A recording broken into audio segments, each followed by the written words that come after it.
You ever sit down to study, open your laptop, watch one video, and suddenly it's been 2 hours and you remember nothing? Yeah, same. I used to think I was just bad at learning. Like some people are just born smart and the rest of us just struggle. But then I realized something that changed everything. It's not about how smart you are, it's about how you learn. And once I fixed that, I started learning things in days that used to take me weeks. So if you feel slow, distracted, or stuck, this video might actually flip everything for you. Let's kill one myth first. Most students think learning equals watching videos, reading notes, highlighting everything in yellow. Feels productive, right? It's not. That's called passive learning, and it's the slowest way to improve. That's why you can watch a 30-minute lecture and forget it the next day. Your brain isn't built to store information. It's built to use it, and this is where everything changes. If you remember one thing from this video, let it be this. Learning faster equals forcing your brain to struggle. Yeah, struggle. Not comfort, not easy. Struggle. Because when your brain has to work to recall something, it actually rewires itself. So instead of asking, did I understand this? Start asking, can I explain this without looking? Big difference. And this leads to the first technique that feels weird but works insanely well. This is the cheat code, active recall. Here's how it works. Instead of rereading your notes, you close them and try to remember everything. At first, your mind goes blank. It's frustrating. You'll think, I don't know anything. Good. That's the point. Because every time you struggle to remember it, your brain strengthens that memory. Example, let's say you're studying biology. Instead of reading cell structure 5 times, you close your book and ask, what are the parts of a cell? Try to list them. You'll forget some. Then you check, then repeat. That loop, that's where real learning happens. Now here's the second trick that separates top students. Teach what you learn. Even if you don't have anyone to teach, pretend. Talk to your wall, your phone, yourself. Sounds dumb, but listen.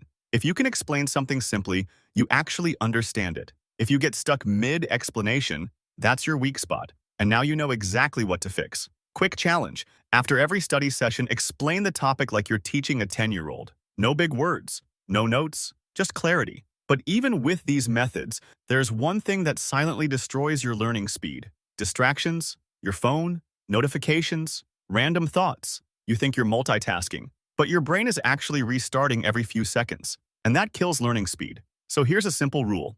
Deep focus beats long hours. You don't need 6 hours. You need 45 minutes of real focus. Try this. Put your phone in another room. Set a 45-minute timer. Focus on one topic only. No switching, no checking. Just one thing. You'll be shocked how much faster you learn. Now let's make it even more powerful. Use the 80-20 rule. Not everything is equally important. Some topics give you most of the results. So instead of trying to learn everything, ask, what's the most important 20% here? Focus on that first. Example, in exams, certain topics repeat again and again. Master those first. This alone can cut your learning time in half. But there's still one missing piece, and this is where most people burn out. You can't learn everything in one sitting. Your brain needs space. Use spaced repetition. Instead of cramming for 5 hours, study for shorter sessions across multiple days. Review after 1 day, then 3 days, then a week. Each time it sticks deeper. It feels slower, but it actually makes you learn faster long-term. Look, I'm not going to pretend this is easy. There will be days when you don't feel like studying, days when you sit down and nothing clicks. That's normal. But the difference between people who improve and people who stay stuck is simple. They show up anyway, even for 20 minutes, even when it feels messy, because consistency beats motivation every time. So let's recap. Stop passive learning. Use active recall. Teach what you learn.